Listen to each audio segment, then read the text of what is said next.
మామిడికాయ పచ్చడి చూసుంటారు, నిమ్మకాయ పచ్చడి చూసుంటారు. కానీ నేను ఇప్పుడు చూపించబోయే పచ్చడి ఎప్పుడైనా చూసారా మీరు? మీకు ఎవరికైనా తెలుసా? సో తెలియకపోతే ఇప్పుడైతే నేను చూపించేస్తాను, చూసేయండి. లాస్ట్ వరకు అయితే చూడండి, వీడియో వచ్చేసి మంచిగా అర్థమవుతుంది. లేట్ చేయకుండా వీడియోలోకి అయితే వెళ్ళిపోదాం, వచ్చేసేయండి. దానికోసం కావాల్సిన ఐటమ్స్ అయితే చూసేయండి. ఫస్ట్ అయితే ఇక్కడ నేను 4 కోడిగుడ్లు తీసుకొని ఉడకబెట్టుకొని పక్కన పెట్టేసుకున్నాను అనమాట. పైన తొక్క అంతా తీసేసుకున్నాను. కోడిగుడ్లు ఉడకబెట్టేటప్పుడు కొద్దిగా సాల్ట్, కొద్దిగా నిమ్మరసం వేసి ఉడకబెట్టండి. పొట్టు అనేది ఈజీగా వచ్చేస్తుంది.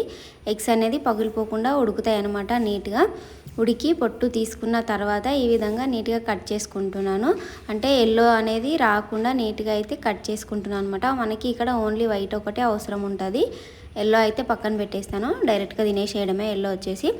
సో ఇవన్నీ ఇట్లా సపరేట్ చేసి పెట్టుకున్నాం కదా, వీటిని ఇప్పుడు చిన్న చిన్న పీసెస్ లాగా అయితే కట్ చేసుకుందాము. సో టేస్ట్ అనేది చాలా బాగుంటుంది అనమాట. మీలో ఎవరికైనా తెలుసుంటే తప్పకుండా కామెంట్ బాక్స్లో కామెంట్ చేయండి. తెలియని వాళ్ళు ఉంటే ఒకసారి ట్రై చేసి చూడండి. ట్రై చేసిన తర్వాత ఎలా వచ్చిందనేది అది కూడా కామెంట్ బాక్స్లో అయితే తెలియచేయండి. మనం సాంబారు, చారు అలాంటివి పెట్టుకున్నప్పుడు సైడ్కి తినడానికి కూడా బాగుంటుంది. లేదు అంటే కర్రీ చేయడానికి ఓపిక లేదు అన్నప్పుడు చేసుకున్నా కూడా చాలా బాగుంటుంది అనమాట.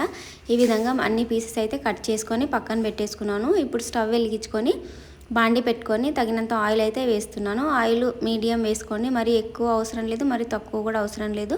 ఎగ్స్ని బట్టి ఆయిల్ అయితే వేసుకోండి. ఆయిల్ కొంచెం వేడైన తర్వాత మనం కట్ చేసి పెట్టుకున్న ఎగ్స్ అనేది దీంట్లోకి వేసేసి మంచిగా ఫ్రై చేసుకోవాలి.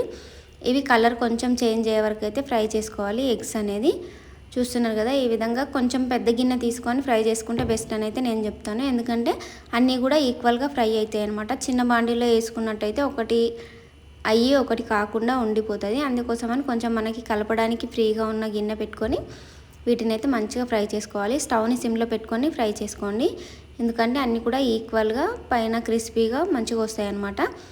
సో నేనైతే ఇప్పుడు ఈ విధంగా మంచిగా ఫ్రై చేసుకున్నాను. చూస్తున్నారు కదా, ఇక్కడ కలర్ అయితే మంచిగా చేంజ్ అయిపోయింది. ఇట్లా ఒక్కొక్కటి ఏదన్నా కాలంది ఉంటే అది కూడా చూసుకొని మంచిగా ఫ్రై చేసుకోవాలి. మీరు ఇలాంటి వీడియోస్ ఇంకా చూడాలనుకుంటే మన ఛానల్ని ఫస్ట్ అయితే సబ్స్క్రైబ్ చేసేయండి. వీడియో నచ్చినట్టయితే లాస్ట్ వరకు చూసిన తర్వాత ఒక లైక్ ఇవ్వండి. ఎవరికైనా యూజ్ అవుతుంది అనుకుంటే తప్పకుండా షేర్ చేయండి. పక్కనే ఉన్న బెల్ బటన్ని కూడా ప్రెస్ చేయండి, ఎందుకంటే నేను వీడియోస్ అప్లోడ్ చేయగానే మీకు నోటిఫికేషన్ అయితే వచ్చేస్తుంది. దానివల్ల ప్రతి వీడియో కూడా మీరు మిస్ అవ్వకుండా అయితే చూసేయచ్చు. ఇప్పుడు మనకైతే ఇవన్నీ మంచిగా ఫ్రై అయిపోయినాయి, తీసి అయితే పక్కన పెట్టేసుకుంటున్నాను. ఇక్కడ చూస్తున్నారు కదా, ఆయిల్ అయితే ఉంది మనకి కొంచెం. అదే ఆయిల్లోకి కొద్దిగా అల్లం వెల్లుల్లి పేస్ట్ వేసుకొని పచ్చివాసన పోయే వరకు అయితే ఫ్రై చేసుకున్నాను. 1 టీ స్పూన్ కారం పొడి వేసుకున్నాను. కారం మీరు తినేదాన్ని బట్టి వేసుకోండి. నేను కొంచెం స్పైసీగా ఉండాలనేసి టీ స్పూన్తో 1 స్పూన్ అయితే వేసినాను. అండ్ ఒక హాఫ్ స్పూన్ అంతా సాల్ట్ కూడా వేసినాను. కొద్దిగా ధనియా పౌడర్ అండ్ కొద్దిగా గరం మసాలా, కొద్దిగా జీలకర్ర పౌడర్ అయితే వేసేస్తున్నాను అనమాట దీనిలోకి. వీటన్నింటినీ మంచిగా కొంచెం ఆయిల్లో అయితే ఫ్రై చేసుకోవాలి. ఒకవేళ మీకు ఆయిల్ తక్కువగా ఉంది అని అనిపిస్తే మళ్ళీ కొంచెం ఆయిల్ వేసుకొని ఇవన్నీ ఐటమ్స్ వేసుకొని ఫ్రై చేసుకోండి. నాకైతే ఇక్కడ ఆయిల్ అయితే సరిపోయింది, ఒక్కసారి వేసుకున్న ఆయిల్ మంచిగా సరిపోయింది అనమాట.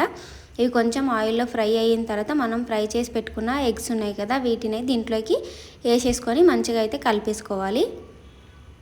చూస్తున్నారు కదా, ఈ మనం వేసుకున్న మసాలా మొత్తం ఎగ్స్కి పట్టేలాగా అయితే నీట్గా కలిపేసుకోవాలి. అంతే అనమాట. కొంచెం ఒక 2 నిమిషాలు ఈ విధంగా ఫ్రై చేసి పక్కన పెట్టేసుకుంటే ఎంతో టేస్టీగా ఉండే ఎగ్ పచ్చడి అయితే రెడీ అయిపోయిందనమాట మనకి. మీరు కూడా తప్పకుండా ట్రై చేయండి. చపాతీ కానీ రోటీస్కి కానీ చాలా బాగుంటుంది. రైస్లోకైనా కూడా చాలా బాగుంటుంది అనమాట. టేస్ట్ అనేది మీరు దేంతో తిన్నా కూడా టేస్ట్ అయితే ఈక్వల్గానే ఉంటుంది. సో తప్పకుండా మీరు కూడా ట్రై చేయండి. ట్రై చేసిన తర్వాత ఎలా వచ్చింది అనేది తప్పకుండా కామెంట్ బాక్స్లో అయితే తెలియచేయండి. చాలా సింపుల్గా మనం ఇంట్లోనే ఎగ్ పచ్చడి అయితే రెడీ చేసుకోవచ్చు అనమాట, ఇప్పుడు నేను చూపించిన విధంగా. సో మళ్ళీ ఒక వీడియోతో అయితే మళ్ళీ వస్తాను. అంతవరకు బాయ్ బాయ్.